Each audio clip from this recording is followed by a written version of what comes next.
Jake Paul and Gervonta Tank Davis already had fans buzzing with wild antics, clown props, non-stop trash talk, and even a $2 million side bet. But what really went down after the cameras stopped rolling?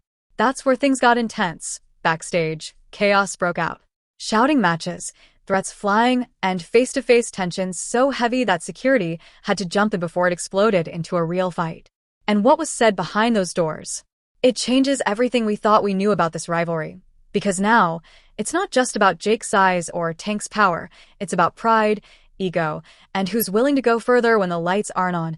Let's rewind.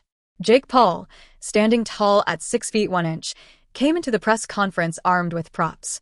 He clowned Tank's height, calling him an 8-year-old sparring partner, brought out literal clowns to mock his mohawk, and even took shots at Davis's past legal troubles, turning the whole event into pure chaos. Anybody that ever rocked a mohawk is a clown. We all know this. Anybody rocked a mohawk. Name. You want to see clowns? You want to see clowns? Gervonta, you're the clown, buddy. You're the clown, Gervonta. Any man who puts his hands on a woman is the clown. Now, since we on this, if I put my hands on females or anything like that, right? If I put my hands on females or anything like that, you know what I mean? Female, like, come on. It would be mad. You see how when I don't want to bring up nobody thing, what's the name about that? But he did it. When things got like that, yo, listen. When one female did a charge, it was mad females coming out, right? So if I hit a female, right, wouldn't it be mad other females? Like I ain't been just with one female. Like, I'm 30 years old. And let's be real. I've been with more than one female. Wouldn't mad females come out and say something about me hitting them? No. Gervonta mostly kept his cool until Jake crossed the line with his domestic violence jabs, and that's when everything changed. Tank snapped, firing back with threats not just toward Jake, but also his trainer, Julian Love. The tension skyrocketed instantly, and what had been playful trash talk turned personal. Fans could see it in Tank's eyes. This wasn't about promotion anymore.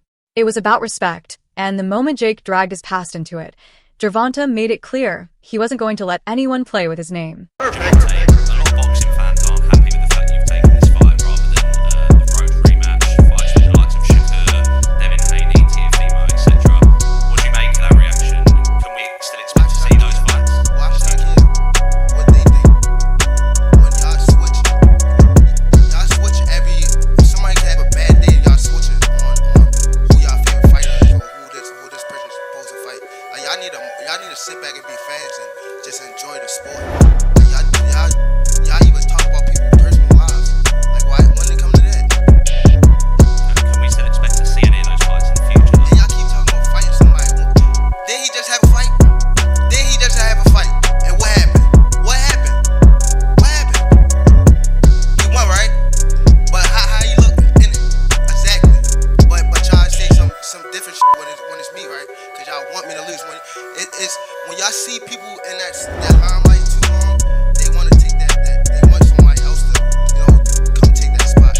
That's why it's always like, come on, bro. That's what happened with Floyd.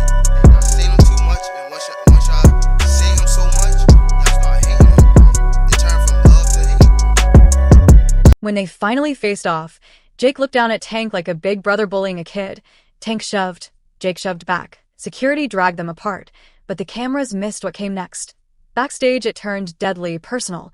Witnesses say Tank stormed straight to Jake's locker yelling, "Keep my name out of your mouth when it comes to family. You bring my people into this, and I'll put you to sleep before November." And Jake snapped back. "You're lucky this fight's on Netflix, or I'd end your career in this hallway," forcing crew members to wedge themselves between them as the tension exploded. Jake's team laughed it off. Tank's crew didn't. For a heartbeat, it looked like fists were inevitable, and shockingly, Jake Paul was the one who ultimately stopped it from getting physical.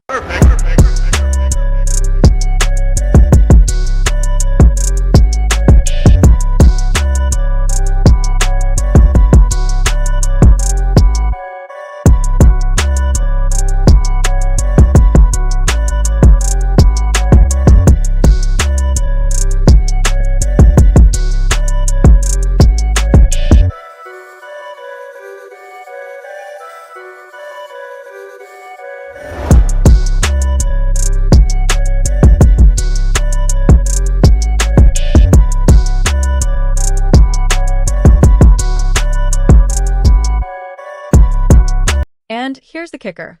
Fans actually caught parts of the chaos on their phones, and now those clips are flooding social media.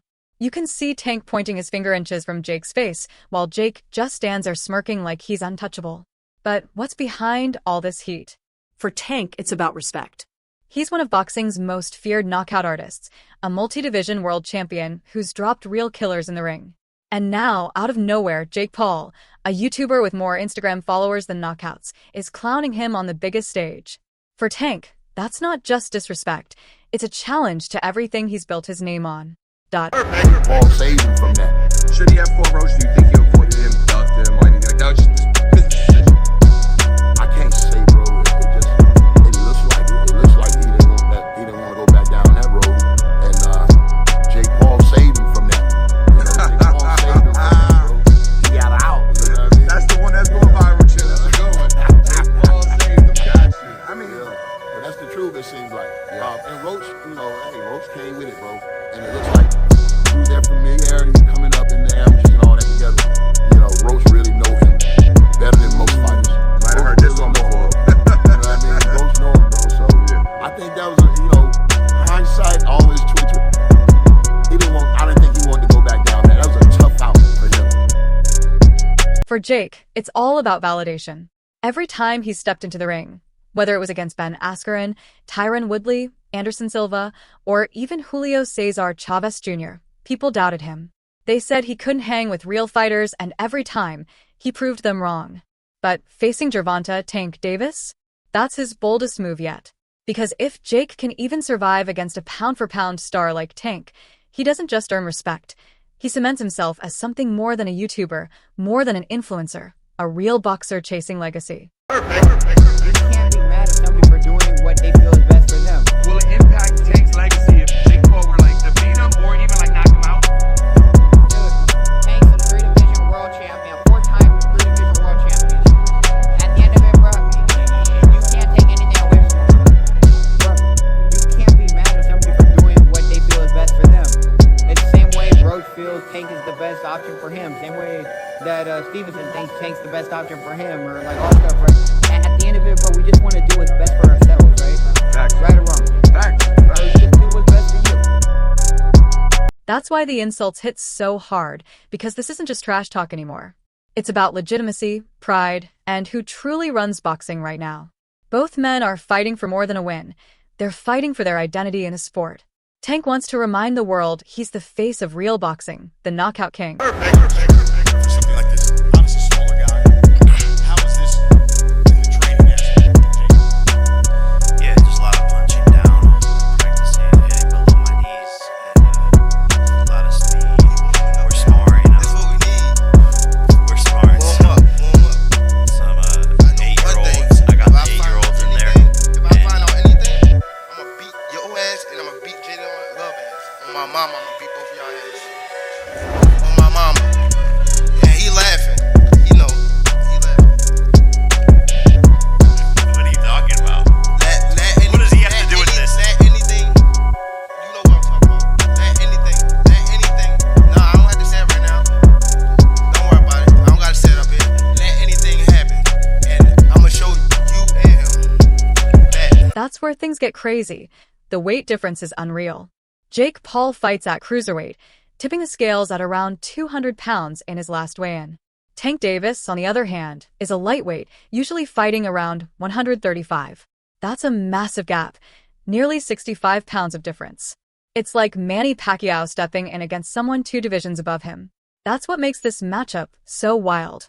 Jake's got the size and reach. Tank's got the speed and knockout power.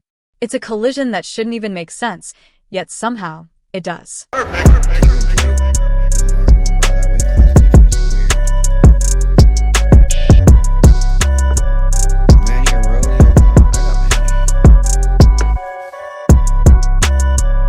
Tank's a lightweight, 135 pounds on fight night, maybe 140 at most. Jake? He's walking in around 200. That's a 65-pound difference, and in boxing, that's insane. It's not just a gap, it's a whole different weight class universe. The question now is, how much will that matter once they're in the ring? Will Jake's size and power overwhelm Tank, or will Tank's speed and precision make that weight difference irrelevant?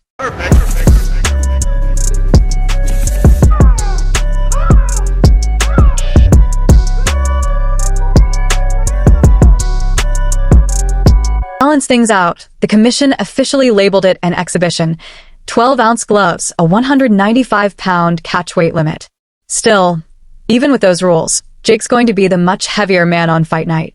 And for all the Karens out there accusing him of being on PEDs or trying to rig the matchup, this setup actually proves the opposite. Jake's taking on a smaller, faster, more technical fighter in Tank Davis, knowing full well that one clean counter from Tank could change everything.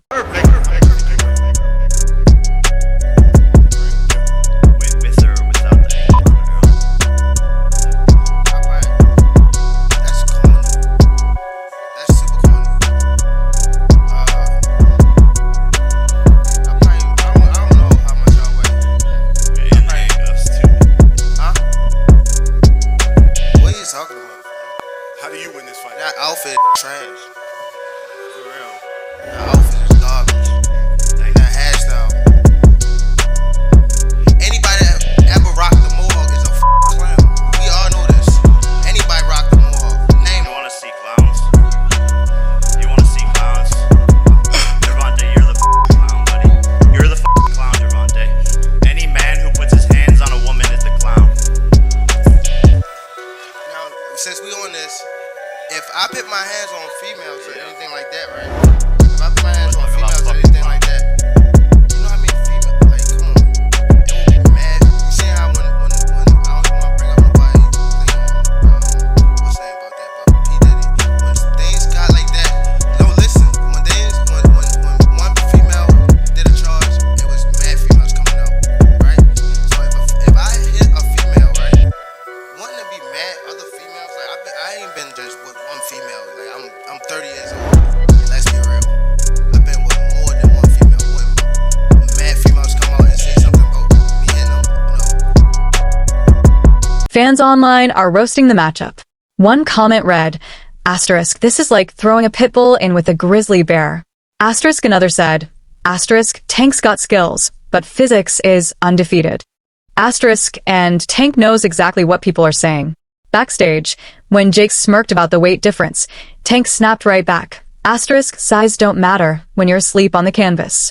Asterisk still, it would be a brutal sight if Tank Davis's legendary boxing career ended because he took on a man nearly 60 pounds heavier, a fight that blurs the line between confidence and madness. For all you Karens who accuse me of being on steroids as the reason for winning all of my fights, we have the strictest drug testing possible for this match.